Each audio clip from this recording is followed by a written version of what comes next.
अच्छा, तो हम सबसे पहले जो है ना वो करेंगे बोन्स के साथ। तो बोन्स के अंदर आप लोगों को पता है ऑलरेडी, ठीक है। इसके अंदर मैं डिस्कस कर चुकी हूँ, clavicle, acromion, scapula, humerus, radius ulna, carpal bones, metacarpal and phalanges, ये बोन्स आ जाती हैं। ठीक है, इसके बाद जो है वो जो हमारे पास इंपॉर्टेंट बोन्स के साथ एमसीक्यूज आते हैं, जो मेजरली आपके अपर लिम्ब में बोन जो इंजर्ड होगी वो कौन सी होती है? अपर लिम्ब में क्लेविकल। ठीक है, क्लेविकल। क्लेविकल। ये एमसीक्यूज आता है बोन्स के हिसाब से। अब बोन्स के हिसाब से बात करने लगी हूँ, तो क्लेविकल मेजर जो है वो most common bone injured in the body भी, या अगर अपर लिम्ब की बात करें तो वो क्लेविकल बोन होती है। अगर जो है वो अपर लिम्ब में लॉन्ग बोन फ्रैक्चर या इस तरह की भी बात करें तो मोस्ट कॉमन कौन सा है? क्लेविकल ही है। ठीक है, तो दो चार चीजें क्लेविकल के हिसाब से। Most common bone fracture in the body is clavicle, most common long bone fracture in the upper limb clavicle. ठीक है, लोअर लिम्ब में और होती है। ठीक है, तो ये याद रखना। अगर अपर लिम्ब की बात करेगा तो मोस्ट कॉमन फ्रैक्चर कौन सी होती है? वो होती है क्लेविकल। ठीक है, उसके बाद यहाँ पे क्लेविकल के ही एमसीक्यूज आते हैं बोन के फ्रैक्चर्स के हिसाब से। ठीक है, फिर हमारे पास आ जाती हैं ये रिस्ट की बोन्स। ठीक है, रिस्ट की बोन्स के अंदर हमारे पास जो आ जाती हैं ये सारी। ठीक है, इसमें कार्पल हैं, मेटाकार्पल्स हैं और फिलेंजेस हैं। मेटाकार्पल्स और फ्लेंजेस के तो एमसीक्यूज नहीं आते हैं। आते हैं हमारे पास ये कार्पल बोन्स के। ठीक है, जिसके अंदर स्केफॉइड है। ठीक है, फिर उसके बाद ये ल्यूनेट है, फिर ट्राइक्यूट्रियम है, पिजिफॉर्म है। इसका जो निमोनिक है वो है she looks too pretty. Trapezium है, फिर ट्रेपेजॉइड है। उसके बाद ये कैपिटेट है और हेमेट है। She looks too pretty, try to catch her. ठीक है, she looks too pretty, try to catch her, ये इसका निमोनिक है। ठीक है, अब यहाँ पे जो बोन्स के क्वेश्चन होते हैं वो कौन से होते हैं? कि जो carpal bone most commonly fractured होती है वो होती है स्केफॉइड। जो मोस्ट कॉमनली फ्रैक्चर्ड होती है वो स्केफाइड होती है। और मोस्ट कॉमन डिसलोकेशन जो कार्पल बोन की होती है वो कौन सी होती है? ल्यूनेट। ठीक है, तो ये एमसीक्यू आता है। हाँ जी, तो ल्यूनेट डिसलोकेट मोस्ट कॉमन होती है और स्केफाइड मोस्ट कॉमन फ्रैक्चर होती है। ठीक है, फिर स्केफाइड के साथ ये है कि अगर स्केफाइड यहाँ से फ्रैक्चर होगी तो कौन सी आर्टरी डैमेज होगी? तो रेडियल आर्टरी डैमेज होगी इस साइड पे। ठीक है, तो याद रखना है कि स्केफाइड के साथ रेडियल आर्टरी का भी बाज दफा एमसीक्यूज आता है, पूछते हैं। ठीक है, और अगर यही कार्पल बोन्स डिसलोकेट हो जाएं या डैमेज हो जाएं तो फिर इसमें क्या होता है? कार्पल टनल सिंड्रोम भी हो सकता है। ठीक है, क्योंकि मीडियन नाव इधर होती है प्रेजेंट भी, मिड वे में यहाँ से जा रही होती है, पास कर रही होती है, तो वो भी जो है वो कंप्रेस हो सकती है, जिसकी वजह से कार्पल टनल सिंड्रोम भी हो सकता है। ठीक है, तो ये मल्टीपल एमसीक्यूज आते हैं जो कि हमारे पास ये कार्पल बोन से हैं। ठीक है, फिर पूछा जाता है बाज दफा के प्रॉक्सिमल रो में आपको क्या मिल रहे हैं, डिस्टल रो में कौन कौन सी मिलती हैं। तो ये mnemonic she looks too pretty, try to catch her, ये याद रखना है। इसके निमोनिक्स के हिसाब से ये प्रॉक्सिमल और डिस्टल आपको पता होनी चाहिए। फिर पूछते हैं कि अल्ना के साथ कौन सी है और ये रेडियस के साथ कौन सी है, ये पता होना चाहिए कि मीडियली कौन सी है और लैटर, ये मीडियली है अल्ना की साइड वाली, और ये लैटरली है, ये स्केफॉइड, ट्रेपेजॉइड, ट्रेपीजियम, ये लैटरली पड़ी हुई है। ठीक है, तो ये पता होना चाहिए कि मीडियली और लैटरली क्या रिलेशन है। ठीक है, समझ आ गई? इतनी बोन्स के हिसाब से यही एमसीक्यूज आपको मल्टीपल टाइम्स मिलेंगे। ठीक है, और इसके अलावा बोन्स के हिसाब से और कोई इतनी खास एमसीक्यूज हमारे पास नहीं आते। ठीक है, सही है।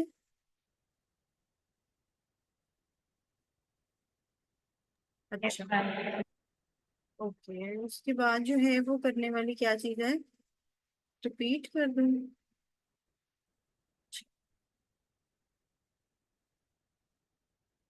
पहले मैंने ये वाली पिक्चर दिखाई थी, तो इसमें मैंने बोला था कि कार्पल टूल्स को रिपीट करती है। अच्छा ठीक।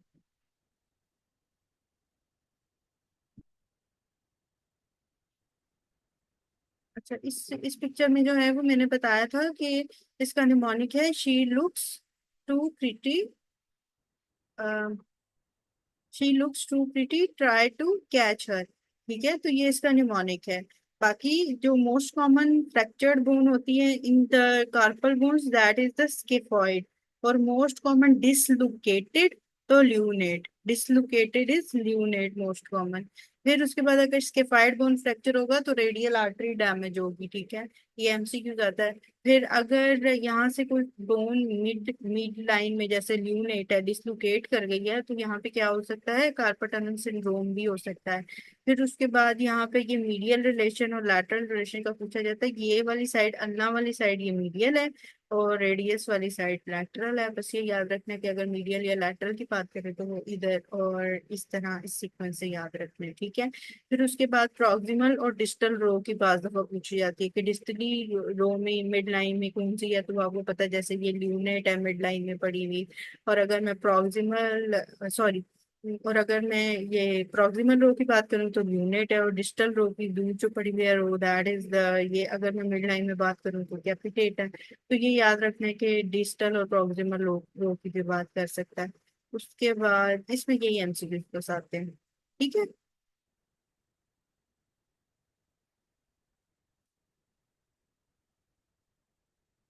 अच्छा अब हम ओके, ठीक है, अब हम जो है वो कर लेते हैं नर्व सप्लाई। ठीक है कि नर्व्स कौन कौन सी होती हैं, और उसके हिसाब से फिर आगे चलते हैं साथ साथ, ठीक है। अच्छा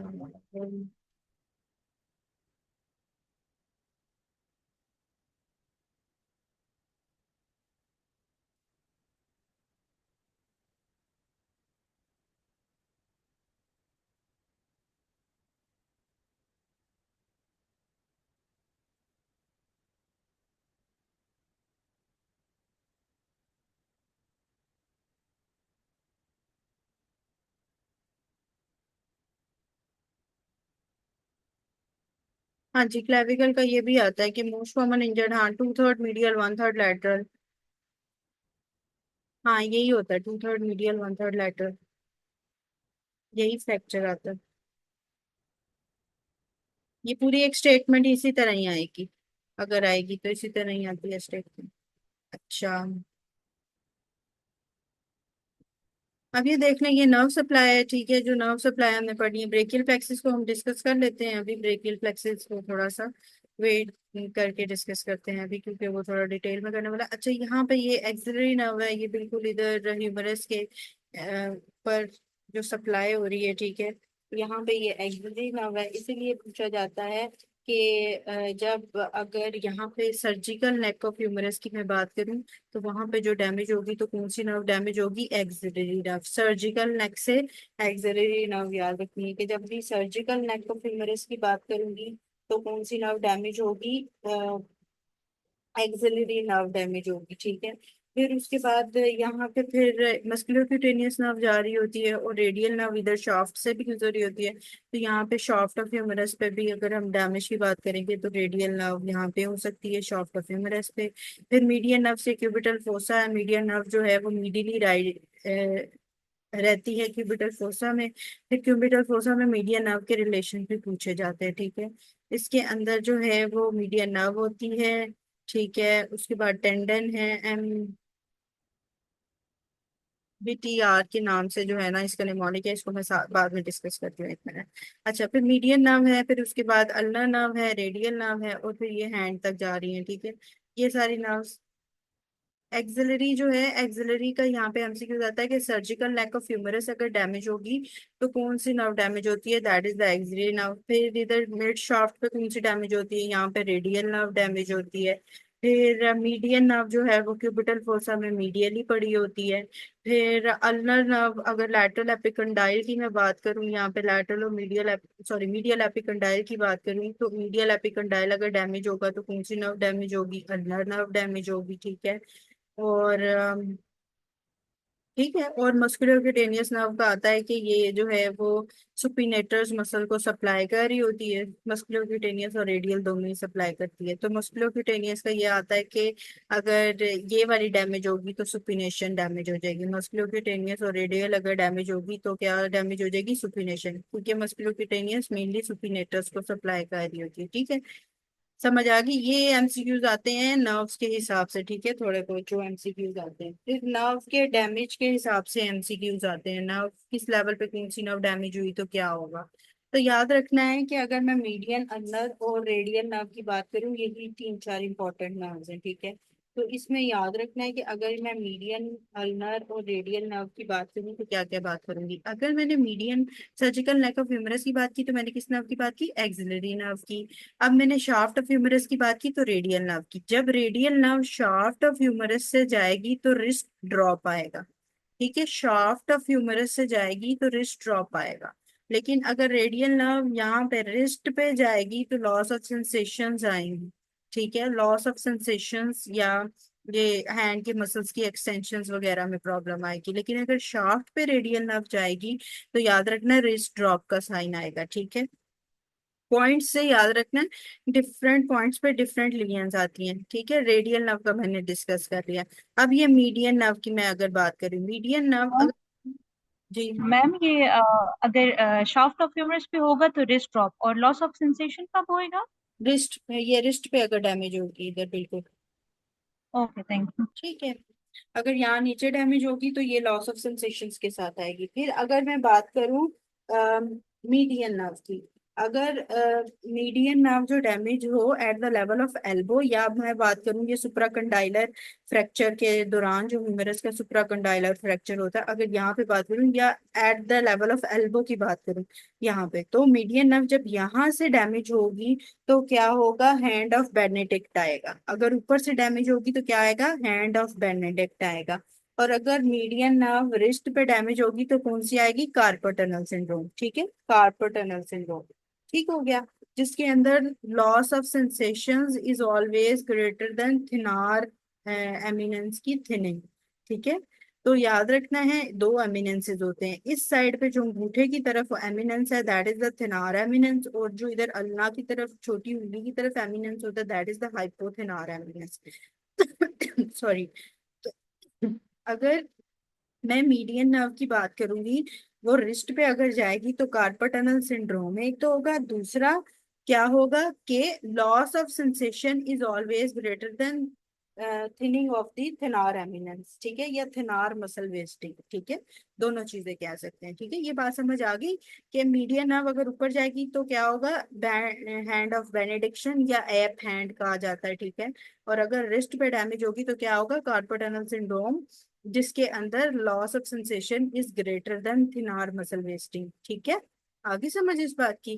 फिर उसके बाद आ जाती है हमारे पास अल्नर नर्व, लास्ट वाली जो बचती है। अगर अल्नर नर्व इन दोनों में से उल्टी है। ठीक है, अल्नर नर्व की याद रखो कि जो रेडियल और मीडियन नर्व जैसे एक्ट कर रही है, ये उससे उल्टा एक्ट कर रही है। अल्नर नर्व तो क्या एक्ट कर रही है कि जो अल्नर नर्व है अगर वो एल्बो पे जाती है अल्नर नर्व, तो वो क्या होगा, लॉस ऑफ सेंसेशन होगी मीडियल वन थर्ड पार्ट की। ठीक है, वन थर्ड पाल्मर या डोर्सल एस्पेक्ट होगा या हाइपोथेनॉर वेस्टिंग होगी।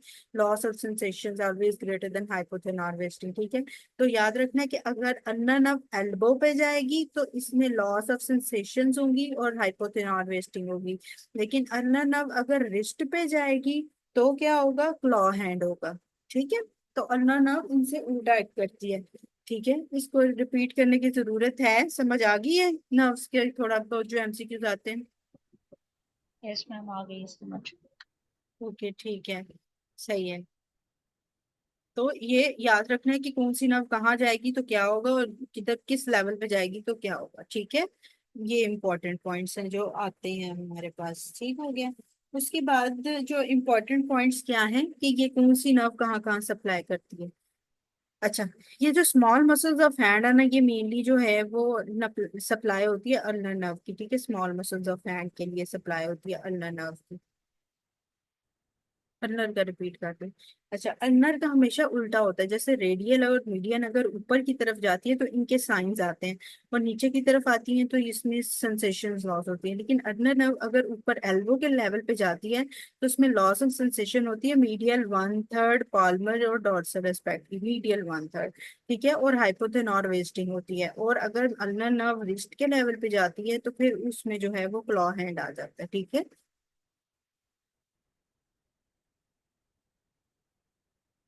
ठीक है, ओके। अच्छा, फिर हमारे पास ये है कि चले वो फिर आगे हम साथ में करेंगे हैंड ऑफ मसल्स के साथ में, वो उसमें मैं आपको करा दूँ। तो अगर मैं बात करूं कि थिनार एमिनेंस वेस्टिंग है तो कौन सी नर्व इन्वॉल्व होगी, रेडियल नर्व। Medial nerve. और अगर मैं हाइपोथेनार वेस्टिंग की बात करूँ तो ulnar nerve. Ulnar. Ulnar nerve. ठीक है, ये बात समझ आ गई आप सबको? ठीक है, इसके बाद हम थोड़ा सा शोल्डर और नर्व के साथ भी हिसाब कर लेते हैं। ये जो हमारे पास जो यहाँ से ह्यूमरस का पार्ट है ना, शोल्डर मेनली डिस्लोकेट करता है इंटीरियरली। ठीक है, मेन डिस्लोकेशन मोस्टली क्या होती है, इसकी इंटीरियरली डिस्लोकेशन होती है। एक्सिलरी नर्व ना, ये यहाँ से इसका एक पोर्शन जो है वो क्रॉस कर रहा होता है एक्सिलरी नर्व का। जो यहाँ से एक्सिलरी नर्व अगर ये इंटीरियरली इंफीरियरली यहाँ पे जो आगे आती है, एंटीरियर इंफीरियरली या इंटीरियरली डिस्लोकेशन होती है शोल्डर जॉइंट की, तो ये एक्सिलरी नर्व यहाँ से डैमेज हो जाती है। ये जो एरिया होता है यहाँ पे क्वाड्रेंगुलर एरिया एक होता है। ठीक है, ये इस एरिया के अंदर एक्सिलरी नर्व और पोस्टीरियर सर्कमफ्लेक्स आर्टरी डैमेज होती है। अब जब हम आर्टरीज करेंगे ना, तो ये बात आप लोगों ने याद रखनी है कि जब भी shoulder dislocation anterior dislocation of the shoulder की बात करेगा, तो हमारे पास दो चीजें डैमेज हो जाएंगी, एक एक्सिलरी नर्व डैमेज हो जाएगी और एक होती है पोस्टीरियर सर्कमफ्लेक्स आर्टरी। ठीक है, ये यहाँ पे एक ट्रायंगुलर टाइप शेप सी मैं अगर बनाऊं, तो यहाँ पे ये दोनों एक्सिलरी नर्व और आर्टरी यहाँ पे होती है बिल्कुल बिलो द ये शोल्डर। तो अगर ये शोल्डर यहाँ से एंटीरियरली डिस्लोकेट आगे की तरफ करेगा, तो ये नीचे वाला पार्ट भी उसका डैमेज होगा, that is involving the axillary nerve और पोस्टीरियर सर्कमफ्लेक्स आर्टरी। ठीक है। ठीक है, तो एक ये पॉइंट याद कर लें शोल्डर जॉइंट के हिसाब से कि अगर इसकी डिसलोकेशन होगी तो क्या होगा। फिर एक आता है एमसीक्यूज रेडियल नर्व के हिसाब से, कि एक बंदा है वो चेयर पे बैठा हुआ है और उसने अपना हाथ अपने सर के नीचे रखा हुआ है। ठीक है, तो उसके अंदर जब वो हाथ अपना सर के नीचे रखेगा, तो ये मिड ऑफ द शाफ्ट, अगर इस लेवल की भी बात करूं मैं, यहाँ पे अगर उसने सर रखा भी हुआ है या मिड ऑफ शाफ्ट की ना भी बात करें, तो बस आप लोगों ने याद रखना है कि उसको हम कहते हैं सैटरडे नाइट पाल्सी। ठीक है, जो रेडियल नर्व के साथ आती है, सैटरडे नाइट पाल्सी। ठीक है, एक हाथ रखा हुआ है चेयर पे, वो बैठा हुआ है और उसने अपने सर के पीछे हाथ रखा हुआ है और उस पे अपना सर रखा हुआ है। ठीक है, तो वो उसको हम कहते हैं सैटरडे नाइट पाल्सी, और वो आती है रेडियल नर्व के साथ। और रेडियल नर्व के साथ हमारे पास क्या आता है, साइन कौन सा आता है?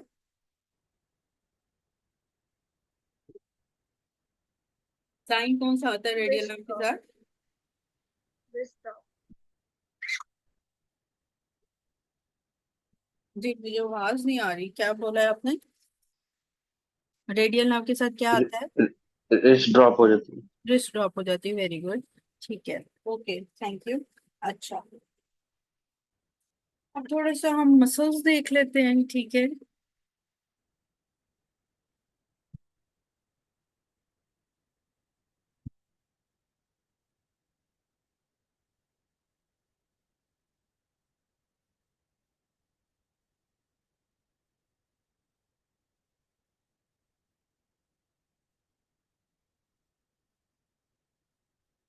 अच्छा, अब इन मसल्स के हिसाब से जो है ये क्या है कि इसके अंदर हम देखें तो ये कोराकॉइड प्रोसेस ऑफ स्कैपुला ऊपर होता है, और उसके बाद ये ह्यूमेरस की वो बात कर रहा है, ये बोन की, जहाँ पे ये क्रैकोब्रेकियस ब्रेकियालस मसल है।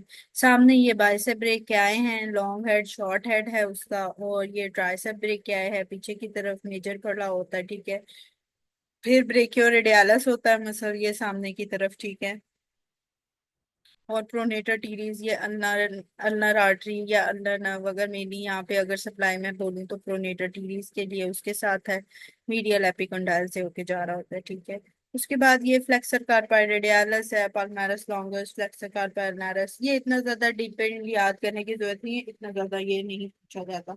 दो चार हैं जो पूछे जाते हैं कि कार्पल टनल सिंड्रोम में कौन कौन सा है, और इसके अलावा डुअल सप्लाई किसकी है, तो वो मैं आप लोगों को भी साथ साथ बता देती हूँ। अच्छा, पहले ये याद रखेंगे जो बाइसेप ब्रेक आए हैं, इसका जो एक हेड है that is the long head, ये एक तो ये शोल्डर जॉइंट में जाके लग रहा है। दूसरा याद रखने वाली बात ये है कि जो बाइसेप ब्रेकियाई है, कोरेक्टोब्रेकियालिस है और जो ब्रेकियोरेडियालिस है, ये तीन muscle, coracobrachialis, brachioradialis and bicep brachii, इनको सप्लाई कर रही होती है मस्कुलोक्यूटेनियस नर्व।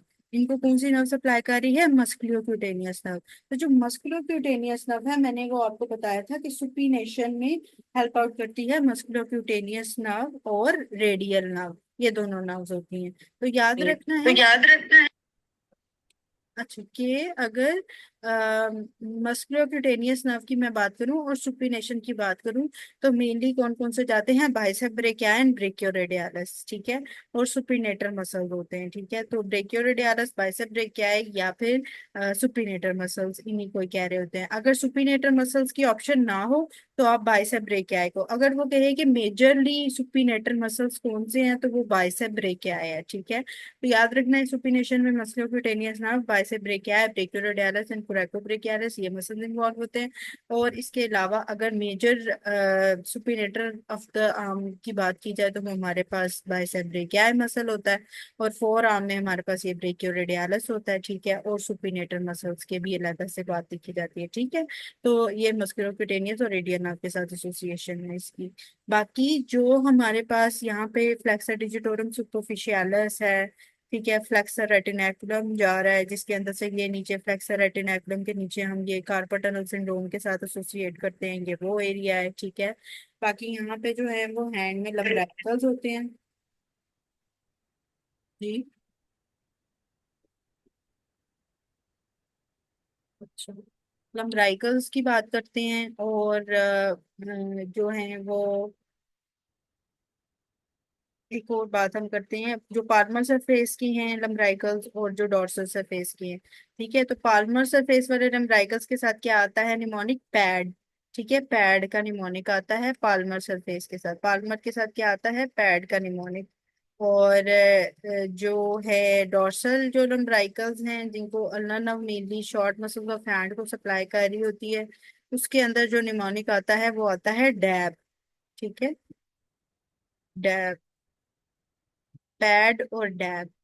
तो जो पैड से निमोनिक है इसका ये मतलब है जो पाल्मर लम्ब्राइकल्स हैं, ठीक है, यहाँ पे हैंड के अंदर, दे आर एडक्टर्स, ठीक है, डैब, ठीक है, दे आर एडक्टर्स, एड से पाल्मर्स आर एडक्टर्स पैड, और डैब से क्या है, डॉर्सल्स आर एबडक्टर्स, ठीक है। तो याद रखना है कि अगर ये फिंगर्स के लंबराइकल्स की बात करें या स्मॉल मसल्स ऑफ हैंड की बात करें तो उसके अंदर पैड एंड डैब आ जाएंगे लंबराइकल्स में, पाल्मर एस्पेक्ट पे और डॉर्सल एस्पेक्ट पे। जो पाल्मर एस्पेक्ट वाले हैं वो होते हैं जो करते हैं एडक्शंस, ठीक है, पाल्मर के साथ है एड, पैड जिसमें एडक्शंस होती हैं, और जो डैब होता है that is the dorsal aspect वाले, दे कॉजेज द एबडक्शन, ठीक है। तो ये एमसीक्यूज भी पास दफा आता है कि अगर मैं लंब्राइकल्स की बात करूं और मैं एडक्शन की बात करूं तो पाल्मर वाले एस्पेक्ट वाले एड इन्वॉल्व होंगे या डॉर्सल एस्पेक्ट वाले, तो कौन से एडक्शन में इन्वॉल्व होंगे, पाल्मर। Palmer aspect, Palmer. ठीक है। उसके बाद जो है वो एक एमसीक्यूज आता है जिसके अंदर वो बात करता है कि स्मॉल मसल्स ऑफ हैंड को सप्लाई क्या करती है। डर्माटोमल सप्लाई तो हम पढ़ेंगे, लेकिन आप लोगों ने ये याद रखना है कि ये जो थंब है इसके अंदर तो C6 सप्लाई है, ठीक है, C6 याद कर लो थंब से, 6, ठीक है, 6 याद कर लो थंब से, ठीक है, C6 थंब के अंदर है, ठीक है। उसके बाद जो है वो C8 और T1 की बात करते हैं मेनली। जो इस साइड पे सप्लाई है वो T1 की है मेनली, अर्नर साइड पे, ठीक है, अर्नर साइड पे जो मीडियल साइड पे अगर मैं बात करूँ तो T1 की सप्लाई है मेनली। और बाकी जो एस्पेक्ट है हैंड का वहां पे जो है ना वो C8 की सप्लाई है, ठीक है। ये इंपॉर्टेंट है जो मैं अभी आप लोगों को याद करा रही हूँ, ठीक है। इसके अंदर क्या है कि थंब की तो मैंने C6 बता दी, डर्माटोमल अगर वो पूछे। बाकी अगर हैंड की वो बात करेगा तो T1 इस मीडियल साइड पे होता है और C8 जो है वो होता है ये लैटरल साइड पे ज्यादातर, ठीक है। अगर मैं सिर्फ इतनी बात करूं कि small muscles of hand involve हैं, ठीक है, और उसके साथ जो लैटरल है वो स्पेयरिंग है, तो आपके ख्याल में क्या इन्वॉल्व होगा सर, कौन सा एरिया इन्वॉल्व होगा, T1 या C8 भी इन्वॉल्व होगा। अगर मैं सिर्फ बात करूं कि medial aspect of hand is involve and lateral sparing है तो उसमें फिर क्या इन्वॉल्वमेंट होगी, T1 T1 T1 वाली इन्वॉल्वमेंट होगी। और अगर मैं स्मॉल मसल्स ऑफ हैंड की ऑल ओवर बात करूं तो फिर क्या हो जाएगा, C8 to C8 to T1 T1 C8 और T1, तो ये एक सीक्वेंस याद रखना है। अगर मैं स्मॉल मसल्स ऑफ हैंड की बात करूंगी तो that is all over C8 T1 होगा। फिर उसके बाद अल्नर या मीडियन नर्व भी बाज दफा ऑप्शन में लिखी हुई आती है, ठीक है, अल्नर और मीडियन नर्व को करेंगे प्रेफर। फिर हम उसके बाद T1 को प्रेफर करेंगे और एंड पे अल्नर नर्व को प्रेफर करेंगे, ठीक है। ये सीक्वेंस याद रखना है। सीक्वेंस क्या है? C8 T1 preferred over ulnar and median nerve, preferred over T1, preferred over ulnar now, ठीक है। तो अगर स्मॉल मसल्स ऑफ हैंड की बात करें तो इसमें ये सीक्वेंस है। लेकिन अगर वही यही बात कर दे कि स्मॉल मसल्स ऑफ हैंड है और लैटरल स्पेयरिंग है तो फिर सिर्फ T1 या अल्नर नाउ, ठीक है। तो ये याद रखें। और ठीक हो गया, समझ आ गई इस बात की, सीक्वेंस समझ आ गई। जी मैम। सीक्वेंस दोबारा से एक दफा रिपीट कर देती हूँ। C8 T1 greater than median ulnar, greater than T1 greater than ulnar, ये एक सीक्वेंस है। और अगर मैं बात करूँ only small muscles of hand with lateral sparing तो T1 और अल्नाना, ये एक सीक्वेंस है, ठीक है। तो ये यहाँ पे थोड़ा सा मसल्स के साथ जो डिस्कशन थी वो मैंने आपके साथ कर ली है, ठीक है। अगर इसमें कोई डिस्कशन रह भी गई तो वो हम साथ साथ कर लेंगे, तो उसमें कोई इतना नहीं है, ठीक है। अच्छा, साथ में ये है कि बाज दफा लिम्फ नोड्स का हमारे पूछता है कि अगर मैं ये बात करूं कि लिम्फ नोड्स की अगर मैं बात करूं तो बाज दफा पूछता है कि थंब के कहाँ जाते हैं, थंब और इंडेक्स फिंगर के लिम्फ नोड कहाँ जाते हैं। और वेरी गुड, यही है, ठीक है। अच्छा, थंब और इंडेक्स फिंगर्स के लिम्फ नोड कहाँ जाते हैं और बाकी सारी फिंगर्स के किधर ड्रेन होते हैं, ठीक है। तो ये मेनली एक पूछा जाता है। तो थंब और इंडेक्स फिंगर का हमेशा याद रखना है कि जब अगर थंब और इंडेक्स फिंगर की वो बात करें तो ये व्हाइट बोर्ड भी एक मिनट आ।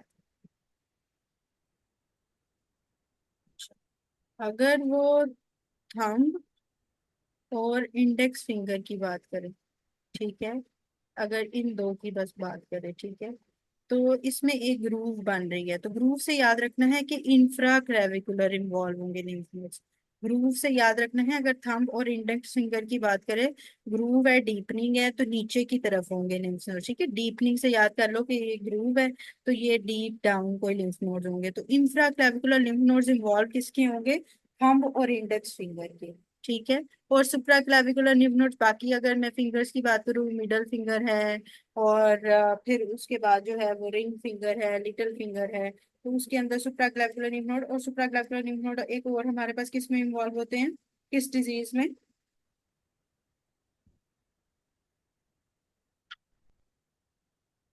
जी, याद है? No ma'am. बोर्ड पे कुछ नहीं शो, ये व्हाइट बोर्ड पे कुछ शो हो रहा है आप लोगों को? जी मैम, श्योर है। ओके, डॉक्टर सबा आप दोबारा से हमें ज्वाइन कर लें। Okay fine. तो सुप्रा क्लैविकुलर lymph node गैस्ट्रोमास वगैरह में, गैस्ट्रिक कैंसर्स में भी रेज्ड होते हैं, ठीक है। अच्छा, उसके अलावा क्या है कि इंफ्रा क्लैविकुलर मेनली याद रखना है कि थंब और इंडेक्स फिंगर के दरमियान ग्रूव होती है, डीपनिंग होती है, तो इंफ्रा क्लैविकुलर lymph node, उससे याद कर लो कि इंफ्रा क्लैविकुलर lymph node जो होते हैं वो अगर कोई थंब की लीजन होगी या इंडेक्स फिंगर की होगी तो वो वाले जो है वो infra capital lymph nodes involve होंगे, ठीक है। ये लिम्फ नोड के ओके। हिसाब से ये बात है। बाकी एक्सेला के लिम्फ नोड्स वो हम ब्रेस्ट के साथ थोड़ा सा कर लेंगे, अभी वो उसको नहीं कर रहे। अच्छा, फिर इसके बाद हमारे पास आ जाता है।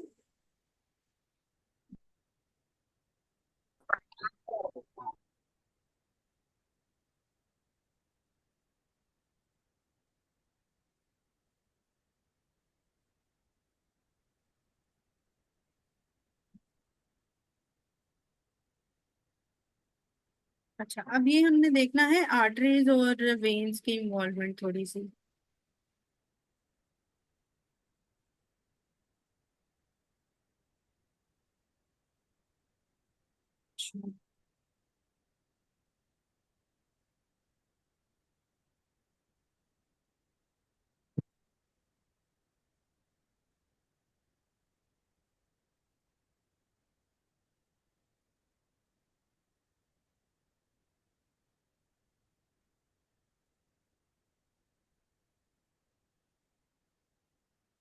अच्छा, यहाँ पे अब ये है कि ये आर्टरीज और वेन्स की थोड़ी सी है। जो सबक्लेवियन आर्टरी है, एक तो उसकी डिवीजन दो चार पढ़ने वाली है।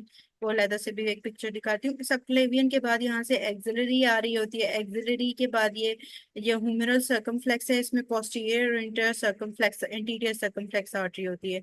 इसीलिए जब मैं एंटीरियर डिस्लोकेशन ऑफ शोल्डर की बात करती हूँ तो मेनली जो है वो पोस्टीरियर सर्कमफ्लेक्स और एक्सिलरी नर्व, इस एरिया में, ये एरिया की मैं बात कर रही थी, इस एरिया में दोनों चीजें डैमेज होती हैं, एक्सिलरी नर्व और पोस्टीरियर सर्कमफ्लेक्स आर्टरी। ठीक है, फिर उसके बाद ये है वो ब्रेकियल आर्टरी आ रही होती है जो कि मीडियन नर्व के साथ होती है। ठीक है, lateral to the median nerve अगर मैं बात करूँ तो वो आ रही होती है। फिर ये अल्नर कोलैटरल आर्टरी होती है, रेडियल आर्टरी होती है। ठीक है, उसके बाद उसके आगे जो है ये अल्नर आगे डीप और सुपरफिशियल पार्मर आर्च बना रही होती है। ठीक है, तो डीप और सुपरफिशियल पार्मर आर्च से भी याद रखना है, ठीक है, कि वो कौन कौन सी आर्टरी और नर्व के साथ इन्वॉल्वमेंट होती है। अच्छा, जो अगर मैं डीप पाल्मर आर्च की बात करूंगी, जैसे कि ये लिखा हुआ है डीप पाल्मर आर्च, तो इसमें याद रखना है हमारे पास रेडियल आर्टरी मेन होती है। ठीक है, मेन होती है रेडियल आर्टरी, और अगर अगर उसके साथ कंपनी करना हो किसी ने, तो उसके अंदर नर्व या आर्टरी जो साथ में कंपनी कर रही होगी वो हमारे पास डीप ब्रांच होगी अल्नर की। ठीक है, तो डीप के अंदर रेडियल आर्टरी है इन्वॉल्व, डीप पाल्मर आर्च, और अगर इसको कंपनी करेगी तो deep branch of ulnar artery करेगी डीप पाल्मर में। और अगर मैं सुपरफिशियल की बात करूं तो सुपरफिशियल में अल्नर आर्टरी इंवॉल्व होती है, अल्नर सुपरफिशियल पाल्मर आर्च में। ठीक है, सुपरफिशियल पाल्मर आर्च में मेनली इन्वॉल्वमेंट किसकी होती है, अल्नर की, और अगर इसको कोई कंपनी करेगी तो superficial branch of radial artery company करेगी, या रेडियल नर्व भी बाज दफा लिखा हुआ आता है। ठीक है, तो नर्व और आर्टरीज भी लिखी हुई आती हैं, और साथ में मेजर आपको पता होना चाहिए। अगर डीप की मैं बात करूं तो रेडियल आर्टरी इंवॉल्व होगी, और मेजरली सुपरफिशियल की अगर मैं बात करूं तो अल्नर आर्टरी होगी, और उसको अकम्पनी करने के लिए साइड से रेडियल आर्टरी या रेडियल अल्नर नर्व के सुपरफिशियल और डीप ब्रांचेस वो आ जाएंगी। ठीक है, तो ये याद रखना है, पाल्मर आर्च के साथ इस तरह एमसीक्यूज आ जाते हैं। ठीक है, और आर्टरी के साथ यही है, डैमेज के ही एमसीक्यूज आते हैं जो ज्यादातर आते हैं। ठीक है, यही पता होने चाहिए। बाकी सप्लाई जो है वो, अगर सर्जिकल नेक ऑफ ह्यूमरस की, वहाँ पे एक्सिलरी नर्व की सप्लाई की बात करते हैं। ठीक है, और जो अगर कोई इंटीरियर डिस्लोकेशन की बात करूंगी तो उसके अंदर पोस्टीरियर सर्कमफ्लेक्स आर्टरी की बात हो जाती है। और इसके अलावा स्नफ बॉक्स की अगर बात करूंगी यहाँ पे, या इसके फॉइड बोन डैमेज की, तो मैंने रेडियल आर्टरी की वहां पे भी बात की थी, तो वो बात आ जाएगी ये थंब वाले पॉइंट पे। ठीक है, रेडियल आर्टरी की वहां पे भी बात आ जाएगी। और इसके अलावा ये है कि जो हेड ऑफ ह्यूमरस है, ये वाला एक है सर्जिकल नेक ऑफ ह्यूमरस, एक है हेड ऑफ ह्यूमरस। यहाँ पे जो आर्टरी मेनली सप्लाई कर रही होती है वो होती है आर्कुएट आर्टरी। ठीक है, यहाँ पे mainly head of the humerus पे जो सप्लाई कर रही होती है वो कौन सी होती है, arcuate artery is greater then what, arcuate artery is greater then anterior circumflex artery. ठीक है, ये ह्यूमरस सर्कमफ्लेक्स आर्टरी इंटीरियर और पोस्टीरियर दोनों से बनी हुई होती है। ठीक है, तो जो हेड ऑफ ह्यूमरस की अगर बात करेगा तो यहाँ पे होती है arcuate artery greater than anterior circumflex artery.